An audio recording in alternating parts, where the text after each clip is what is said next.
சமீபத்துல வெளியான அந்த எலக்ட்ரல் பாண்ட் இது வந்து மிகப்பெரிய ஒரு ஊழலாக பாஜக செய்ததாக பேசப்பட்டு வந்துச்சு. ஆனா அது வந்து ஒரு 10% தான். அதை தாண்டி மிகப்பெரிய ஊழல் நடந்திருக்கு அப்படின்னு சொல்லிட்டு நேத்து வயர் பத்திரிகையில ஒரு ஆர்டிக்கிள் வெளியாகி இருக்கு. கிட்டத்தட்ட 60,000 கோடிக்கு மேல பாஜக செலவு பண்ணியிருக்கிறாங்க.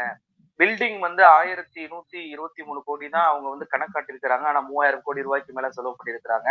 அதே போல அவங்களுடைய மொத்த வருமானம் அவங்க ஆட்சிக்கு வந்து அந்த 10 காலத்துல 14,000 கோடி தான். ஆனால் செலவு என்பது 60,000 கோடிக்கு மேல இருக்கு அப்படின்னு சொல்லி ஒரு கால்குலேஷன் பண்ணி போட்டுருக்காங்க. அந்த ஆர்டிகல் எப்படி சார் பாக்குறீங்க? இது வந்துங்க ஒரு கைப்பொண்ணுக்கு கண்ணாடி தேவையில்லைன்னு கிட்டத்தட்ட அந்த வகையில பார்க்கும்போது இங்க என்னன்னா எலக்டோரல் பாண்ட் ஆகட்டும், இல்ல சொத்துக்கள் வாங்குறதாகட்டும், இல்ல புதிய அலுவலகங்கள் திறக்கிறதாகட்டும், இதுல எதுவுமே வந்து பாரதிய ஜனதா கட்சி வந்து நாங்க அதை செய்யலன்னு சொல்லல, சொல்லிட்டு தான் செஞ்சாங்க. அதாவது என்னென்ன சொன்னாங்கன்னா, ஆமா நாங்க வந்து எலக்டோரல் பாண்ட் பணம் வாங்குறோம், உண்மைதான். அதே மாதிரி அதை வந்து நாங்க வந்து நியாயமா பண்றோம், நாங்க வந்து அதை டிரான்ஸ்பரண்டா ஆக்குறோம். அதே மாதிரி நாங்க வந்து ஒரு 200 இடங்கள்ல வந்து புதுசா அலுவலகம் கட்ட போறோம். அதுவும் பிரம்மாண்ட அலுவலகங்கள் ஒரு 14 15 இடத்துல வரும். அதுவும் எப்படின்னா கோடிக்கணக்கில், அதாவது ஒரு ஒரு 10,000 சதுர அடி அந்த மாதிரி தான். இல்லை, ஒரு ஷாப்பிங் மால் எப்படி இருக்கும், ஒரு சின்ன ஷாப்பிங் மால் அந்த மாதிரி வந்து ஒரு 300 பேர் வந்து உட்காந்து அட்டன் பண்ணலாம் மீட்டிங்கு. அதுவும் பார்க்கிங் வந்து பாத்தீங்கன்னா ஒரு ஒரு 50ல இருந்து 100 கார் வந்து பார்க் பண்ணலாம். அது அந்த பில்டிங் வந்து அந்த ஏரியாலே பெருசா இருக்கணும், மைய பகுதியில் இருக்கணும். எந்த தலைவர் வந்தாலும் அங்க இருந்து வீடியோ கான்பரன்சிங் ஃபெசிலிட்டி பண்ணலாம். அங்க இருந்து பத்திரிகையாளரை சந்திக்கலாம். உணவு சாப்பிடுறதுக்கு அங்க வந்து ஒரு ஒரு இடம் இருக்கும், லைப்ரரி இருக்கும் அப்படின்ற மாதிரி எல்லாம் பிளான் பண்ணி பண்ணிருக்காங்க. ஓகேங்களா? அப்போ இதை நம்ம எப்படி புரிஞ்சுக்கணும்னா, எங்க இருந்து உங்களுக்கு இந்த காசு வந்தது, யார் கொடுக்குறாங்கன்ற அந்த வழக்கமான கேள்வி கேட்காம பாரதிய ஜனதா கட்சி வந்து ஒரு ஒரு ஒரு முடிவோட இருக்கிறாங்க. அதாவது நாங்க வந்து அடுத்த ஒரு 10 15 வருஷத்துக்கும் நாங்க தோத்தாலும், இந்த தேர்தலில் தோத்தாலும் எங்களை மையமா வைத்து அரசியல் நகரணும். உதாரணத்துக்கு கிருஷ்ணகிரியில கூட ஒரு ஒரு செய்திகள் வந்து நம்ம கூட முன்னாடி நீங்க பகிர்ந்து இருந்தீங்க. அதுல பாத்தீங்கன்னா கிருஷ்ணகிரியில பூத்துல உட்கார்றதுக்கே ஆள் கிடையாது பாரதிய ஜனதா கட்சி. இதுதான் இயல்பான உண்மை. இது எப்படி நம்ம சொல்றோம்னா, ஈரோடு பை எலெக்ஷன் தேர்தல் வந்த போது அண்ணாமலை அவர்களே கேட்கிறாங்க, நீங்க நிற்பீங்களா, நீங்க சமாதானப்படுத்தணும்னு நினைக்கிறீங்களா, ஒருவேளை நீங்களே வேட்பாளரா போய் நின்னுட்டீங்கன்னா ஓபிஎஸ் இபிஎஸ் 2 பேருக்குமே வர வழி இல்லாம உங்களை சப்போர்ட் பண்ணுவாங்களே, ஒரு ஒத்துமை பிறக்காதான்னு கேட்கிறாரு. கிருஷ்ணகிரிக்கும் ஈரோடுக்கும் ஒன்றும் பெரிய தொலைவு கிடையாது. அவ்வளவு கோடி கணக்கில் போட்டு ஒரு ஆபீஸ் பெருசா கட்டும்போது கமலாலயத்தை விட பெருசா வந்திருக்காங்க அந்த ஆபீஸ். அப்படி இருக்கும் பொழுது ஏன் வந்து அப்போ தேர்தல நிக்கல? ஏன்னா களத்துல வந்து அங்க லோக்கல்ல கட்சிக்கு ஆள் இருக்கோ இல்லையோ, பிரச்சாரம் பண்றதுக்கு வேட்பாளரை கூட போறதுக்கு ஆள் இருக்கோ இல்லையோ, அந்த கட்டணம் பெருசா கட்டணம் ரொம்ப தெளிவா இருந்தாங்க. அப்போ இதுல வந்து எதிர்கட்சிகள் இங்க என்ன பண்ண தவறி இருக்காங்க அப்படின்னா, ஒயர் பத்திரிகையோ இல்ல ஸ்கிராலையோ இல்ல பிரிண்ட்லயோ இவங்க எல்லாம் கண்டுபிடிச்சு எழுதுற வரணும் இவங்க வந்து இவங்க வேலையை செய்யாம இருக்கிறாங்க. முன்னாடியே வந்து ஒரு ஆர்டிஐ போட்டு இது யாரோட இடம், என்ன ஆச்சு. இன்னொன்னு பாத்தீங்கன்னா வழக்கமா இது ஏன் இது இந்த முடிவுக்கு வந்தாங்க அப்படின்னா, அமித்ஷா போய் சொல்லியிருக்காரு ஒரு உட்கட்சி மீட்டிங்ல. அதாவது ஒரு ஒரு கட்சி தலைவர் இருப்பாரு பாரதிய ஜனதா கட்சியில, அவருக்கு வேண்டாதவங்க இல்ல அவரை பிடிக்காதவங்க நிறைய பேர் இருப்பாங்க. அவரு வீட்லயோ இல்ல அவருக்கு சொந்தமான ஒரு இடத்துலயோ இந்த அலுவலகம் வந்துச்சுன்னா மத்தவங்க வந்து போக கஷ்டமா இருக்கும். அதனால ஒரு பொதுவான இடத்துல ஒரு பொது பில்டிங்கா இருந்ததுன்னா எல்லாரும் வந்து போவாங்க அப்படின்னு சொல்லிட்டு அவர் வச்சிருக்காரு. ஒரு காலத்துல காங்கிரஸ் கட்சி இந்த மாதிரிதான் சொத்து வாங்கி இந்த மாதிரி சேமித்து அது ஒரு பொது இடமா இருந்துச்சு. அதே நிலைமைக்கு இன்னைக்கு பாரதிய ஜனதா கட்சி வந்துருக்கு. அப்ப அவங்க வந்து இது இது வந்து எப்படின்னா, இதுக்கு பதில் நீங்க கேட்ட கேள்வி ஃபர்ஸ்ட் இது எப்படி பாக்குறீங்கன்னு கேட்டீங்கல்ல, இவங்க ஆட்சி போனாதான் அது தெரியும். எங்க எங்க இதெல்லாம் காசு வாங்கினாங்க, யாரெல்லாம் சிமெண்ட் கொடுத்தாங்க, யாரு பட்டா வந்து கை மாத்தி கொடுத்தது, யாரோட இடம், அதோட பூர்வீகம் என்ன, வாங்கின இடமா இல்ல மிரட்டி உருட்டி புடுங்கின இடமா அப்படின்றது, இதுல எதனா ஊழல் இருக்கா அப்படின்றதுலாம் அவங்க அவங்க ஆட்சியில இருக்கும்போது மாண்புமிகுவா இருப்பாங்க.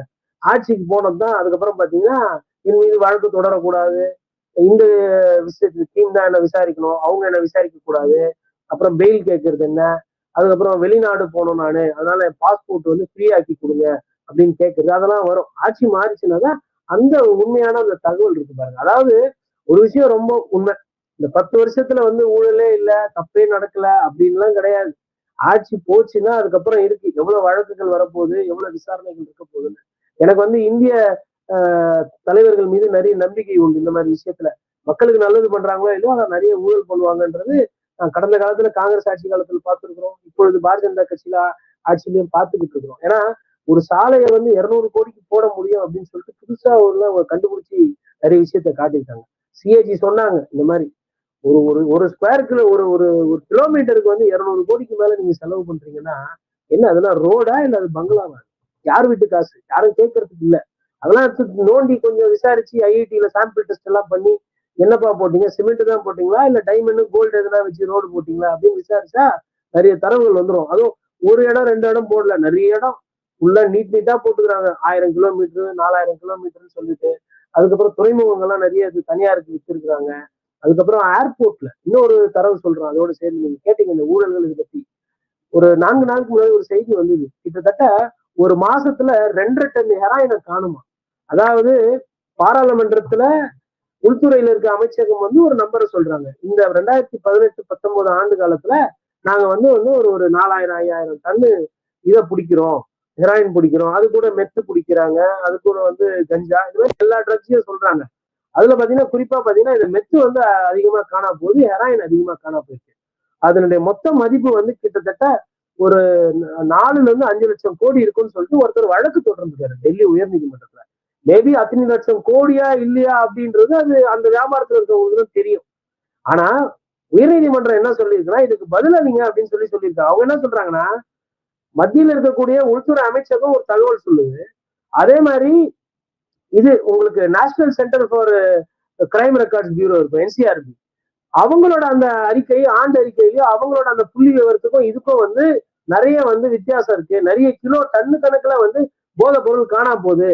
நடுவுல கொஞ்சம் பக்கத்தை காணும்ன்ற மாதிரி, நடுவுல கொஞ்சம் போதையை காணும், நடுவுல கொஞ்சம் ஹெரோயினை காணும், நடுவுல கொஞ்சம் கஞ்சாவை காணும். இதெல்லாம் எங்க போச்சு, யாருக்கு போச்சுன்றது இருக்கு.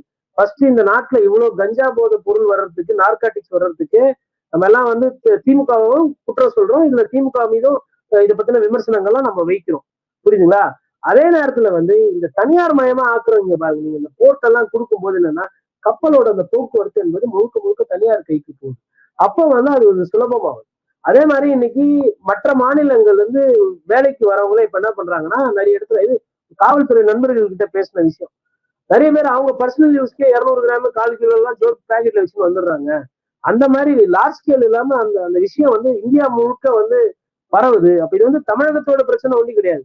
ஒட்டுமொத்த இந்தியாலுமே இன்னைக்கு இளைஞர்கள் போதைப் பொருளால பாதிக்கப்பட்டிருக்காங்க. அப்ப ஏன் இந்த போதைப் பொருள் பண்றாங்க அப்படின்னா, போதைப் பொருளை கோடிக்கணக்கான பணம் சம்பாதிக்கிறாங்க. லட்சக்கணக்கான கோடிக்கணக்கான பணம். அப்போ இதுல யார் யார் சம்பந்தப்பட்டிருக்காங்க? இப்ப தமிழகத்துல ஒருத்தர் மாட்டிருக்காரு. இது மாதிரி குஜராத்ல யாருனா இருக்காங்களா, உத்தரப்பிரதேசத்துல யாருனா இருக்காங்க அப்படின்னு அது ஒரு தனியா நீங்க விசாரணை எடுத்து பண்ணீங்கன்னா, ஏன்னா 5 லட்சம் கோடிக்கு காணுன்றாங்க. இப்ப ஆட்சியில 10 வருஷமா இருக்கிறது பாரதிய ஜனதா கட்சி. எல்லாமே தரை வழியா எடுத்துட்டு வந்துட முடியாது. அதுவும் அதிகமான இந்த பொருள்கள் வர்றது வெளிநாட்டுல இருந்து வருது. அப்ப அது ஒண்ணு பிளைன்ல வரணும், இல்லைன்னா கப்பல்ல வரணும். துறைமுகமோ விமான நிலையமோ யாரோட கட்டுப்பாட்டுல இருக்குன்னா மத்திய அரசோட கட்டுப்பாட்டுல இருக்கு. அப்ப மத்திய அரசுக்கும் இதுக்கும் எதனா சம்பந்தம் இருக்கா, இல்ல அதிகாரிகள் பணத்தை பெற்றுக்கொண்டு இந்தியா திருநாடு நாசமா போனாலும் பரவாயில்லன்னு சொல்லிட்டு இந்த வேலையை பாக்குறாங்களா? ஏன் ஒரு தீர்க்கமான முடிவு இதுல எடுக்கல அப்படின்றதும் ஒரு விசாரணை வரணும்.